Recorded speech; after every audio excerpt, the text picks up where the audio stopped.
It is a huge honor for me tonight to be sitting here at the Tempe Improv talking to one of my role models and idols, because you're the I'm an amateur comedian. I've done like 20 times. Okay, you're saying this, but I am sitting across from the great Dr. Farran. I mean, come on.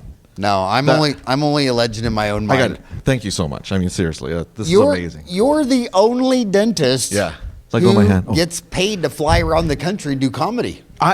Just to set the record straight, I am a middle. I'm not a headliner, but yeah, I do get paid and do clubs around the country. It's a lot of fun. And now everybody watching the show is a dentist. You're talking to thousands of dentists. Do you care if they YouTube you? No. Well, just some of them, just maybe no kids around. Right. That's I mean, yeah. These places aren't rated G. Right, but I have some G stuff, But what's funny is the G-rated comedian, the legend Bill Cosby, turned out to be a psychopath. X-rated type of. Yeah. I just heard that they're not going to move Bill Cosby's Hollywood star because he likes it when you don't move. Is that okay? That's good. But you're gonna put the explicit red on our podcast. But the reason I wanted to chase you down is not just because my own interest. I live vicariously through you, seeing you come in and out of town and all this stuff, and I like to do this as a hobby. All the way back to when I was in college. I mean, I remember when first time I lectured in LA, I went and did the open mic at the place on Sunset Boulevard. But it's a natural progression for you. I mean, this is what you do. So for you to lecture and then do stand-up, I mean, it can't be that much of a stretch. Yeah. And you're so animated, so it makes sense. Because the lecturing gets you over the stage fright. Right. And the stage fright is just realizing that if you pretend that you really like the audience and you really are there because you want to be their friend, that they don't intimidate you. Well, I think the key too is ice breaking. You have to be the master of ice breaking when you go to those cold rooms, and that's most of the battle in stand-up is reading that crowd, icebreaker, not too dirty, not too clean, get them on your side. I mean, this is what you do. I think the funniest thing about, and the reason I wanted to also get you on here is because we always talk dentistry, doing, fixing teeth, and sometimes we talk about the business of dentistry, but we never really get into dentists and their hobbies. Right. And dentists have suffered with high rates of suicide. They've had high rates of, I can't say they have high rates of addiction, because the addiction evidence says about 18% of them have addiction issues during their career, and that's about what the general public has. Right. Unlike anesthesiologists who have a 38% addiction rate.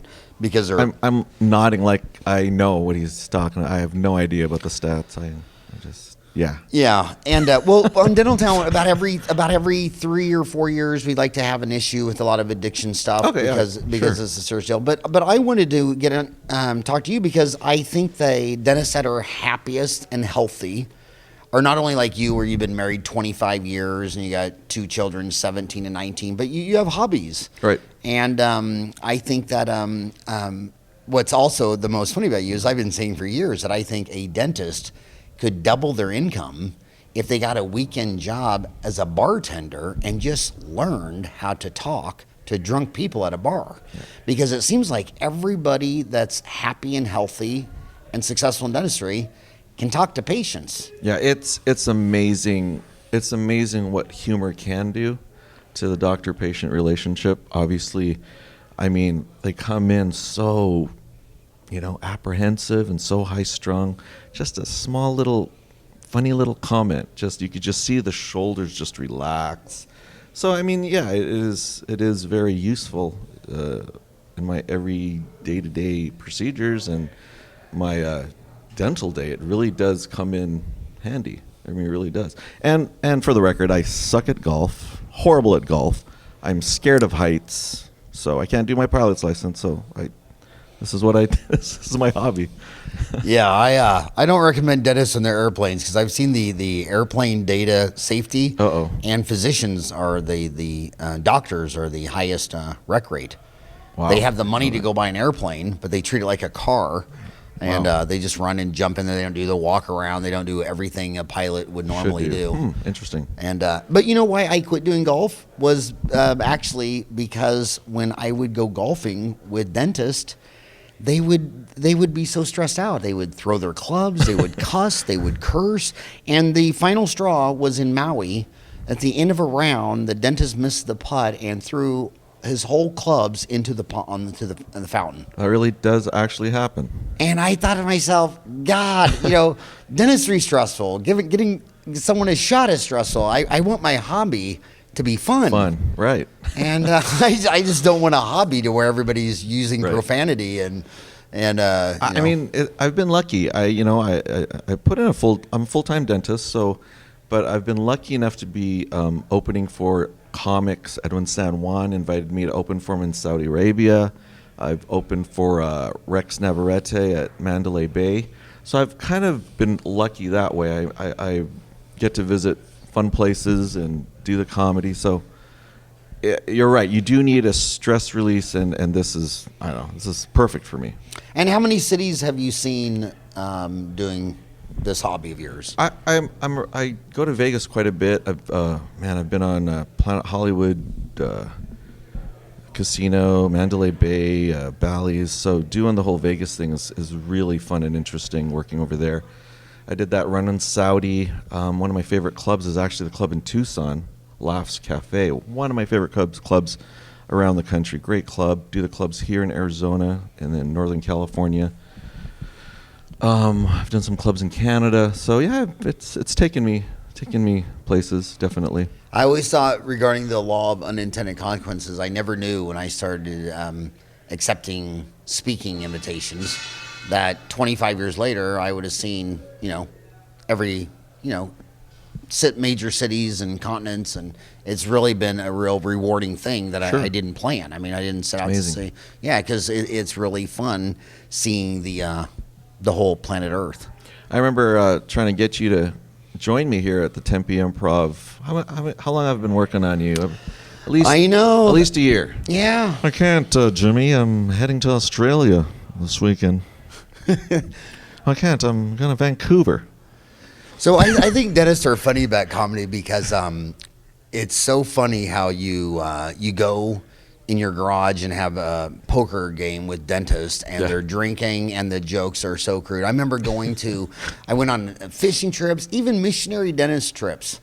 And the humor, the jokes, I mean, they just hit the bottom of the barrel all night long. Right. And then you go to their dental conference with the same dentist the next day and say the word fart, and they're all cringing in their seat. It really makes you realize that humans are social animals, and the context and the environment of where they're standing at that moment totally affects their whole thinking. Yeah, it does. But you got to give it to them. They do have to be professional. I get it. So I think it's good to have one side where you can just let loose and do your thing, have fun. But I think it's really important to be professional with your patients. That's why I try, like I was telling you earlier, I try not to mix the two worlds. That's why I go by a different name on stage, because I really try to keep dentistry and comedy separate. I think it's very important. I try to respect the profession, because a lot of patients put their trust in me, so I take that very seriously. And so do you feel that being a professional dentist, physician, lawyer, that some of our extracurricular activities are taboo, like stand-up comedy? I know I used to do pole dancing in the Valley, and I was afraid my patients would see me. But I stopped when I started bending the poles. What was your stage name? Cinnamon? Root Canal, huh? Root Canal. Here is Root Canal and his little Speedo. Coming on stage, put your hands together for Howard Cinnamon. I like the concept you said about ice breaking, because I do think stand-up is the most brutal art form, because if you're doing a movie, they might take 30 takes for a scene. Right. When you're doing a play on Broadway, you have all these props and other people, and but Sure. stand-up, it's just you and a mic. And you have to get instant icebreaker, instant likability. There's days it doesn't always work, though. I mean, I had this gig in Northern California. It was for a group of women called the Seroptimists. I can talk about it because I feel better about it. And so I'm just going to be open. It was a 40-minute set. I was 3 years in comedy, and they're going to pay me $1,200. I went on, absolutely bombed. And so here's the poor lady writing out the check. I am not even exaggerating. This is what she did.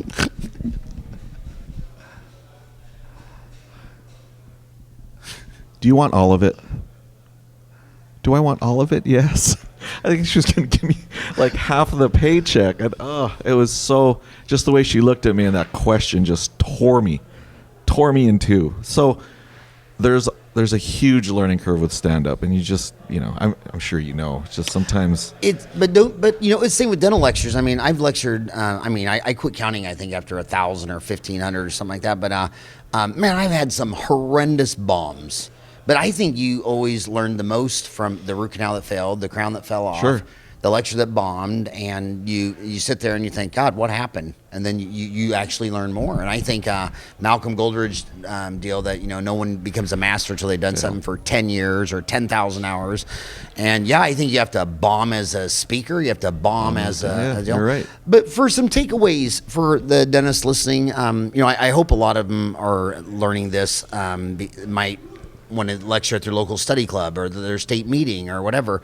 How would you, they always say that fear of public speaking is huge, and that people say they'd rather die than public speak, but I've never been at a funeral and heard someone say, well, at least he's not public speaking right now. But there's a lot of people out there that lecture to study clubs, state Sure. meetings, lecture in dentistry. What advice would you give them to give over stage fright? I think the important thing is be yourself. Don't be someone that you're not. I mean, if you can't come up with some funny little thing really quick, just be yourself. It'll come. I think what happens is we try to be someone that we're not, and then that's when I start bombing. I notice that if you keep it real, you talk about your kids and things that actually hurt you. I mean, that's when you connect with the audience, when you keep it organic.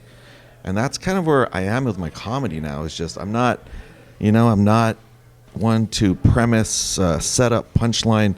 I talk to the crowd now, and when they bring something up and that triggers a thought, then boom, I come up and just talk about it.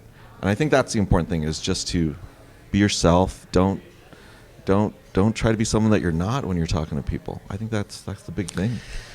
Connecting with the audience. And right. What I learned through the hard way of falling down is twice early on when I started lecturing in 90, back then airplanes didn't have the tags for the baggage, and twice in the first 5 years, I'm traveling comfortable in sweats and a carry-on, and they lost my luggage. And back then we had big carousels. Is this your pole days? No? And we lost the luggage back when we had the big carousels of 35 millimeter slides, and I didn't have my suit, and I'm sitting there thinking, oh my God, I'm getting paid. I have a bunch of people, and I don't have any of my slides, right. And I don't have a suit. And I literally showed up in Nike tennis shoes and sweats and a sweatshirt, and the person bringing me in, he said, they go, well, what are you going to do? And I said, well, the show must go on. And I was a nervous wreck because I had no slide. I had no presentation. I'm sitting here with no notes. Wow. And every time that happened, I almost crapped my pants and died before it started. And then it was always the best seminar. That's awesome. Yeah, and that's what stand-up is. You're not up here with PowerPoints. Right. You're not showing pictures. I mean, you and I, in a few minutes, are just going to be right here with a microphone. Right. No props, no PowerPoints. And I would say to all public speakers, everyone, that's joining the Toastmasters and wants to be a dental lecturer, but every single thing that a stand-up comedian doesn't have is a crutch. You don't want PowerPoint. You don't want notes. You don't want everything. And then all the speakers that aim for that, what does every dentist tell you about every speaker at the ADA convention? Boring. Yeah. Boring. They just sit there, look at the clock. They're getting their little credits. Sure. It's like, so just connect. Connect, exactly. Hopefully we can connect. I can connect a little bit better with this crowd tonight than I did with your sons. I don't think they laughed once at my silliness. No. So do we have to get off the stage? I think so. Is that the guy? But My last takeaway question is the most relevant to our viewers is who aren't going to be public speaking, aren't going to give dental seminars, but just walking into the operatory. You talked about icebreakers. You talked about connecting. As a full-time professional dentist for 20 years and a full-time comedian for years, what's some tips to walk into the operatory and break the ice? Well, what's the first thing they say when you walk in? I hate the dentist. No, the other one is I hate the shot. And I just come up and I say, well, I've won awards. And they go, you have? No, I really haven't. But just that little exchange, just relaxes them. You see the shoulders just, okay, I feel just a little something. I tell them, I said, I've been voted the world's greatest dentist? And they go, really? And I say, yeah, just Google fake dental facts. All right, his was better than mine. Give it to him. Oh, but hey, thanks for coming out here and talking about breaking the ice. And to dentists out there, I've said for 25 years, you could probably double your income if you got a part-time job on the weekends as a bartender and just learning how to talk to drunk people at a bar, or joining Toastmasters, sure, or just doing stand-up comedy. You can start on open mic night. Every town has them. You're right. Yeah. And I still think that I beat a dead horse all the time, and I sound redundant, but the best clinical skills never lead to the happy, healthiest office. It's the best people skills. People skills, sure. It's an honor, seriously. So some of my jokes tonight, people always ask me, how many people work for you at your dental office? And I say, about half. Did you know 99% of all the employees in dentistry are women? Oddly enough, we have the highest suicide rate. Oh, there you go. And on that note, Jimmy Again, Earll, honor. thank you so much, buddy. Thank Bye-bye. you.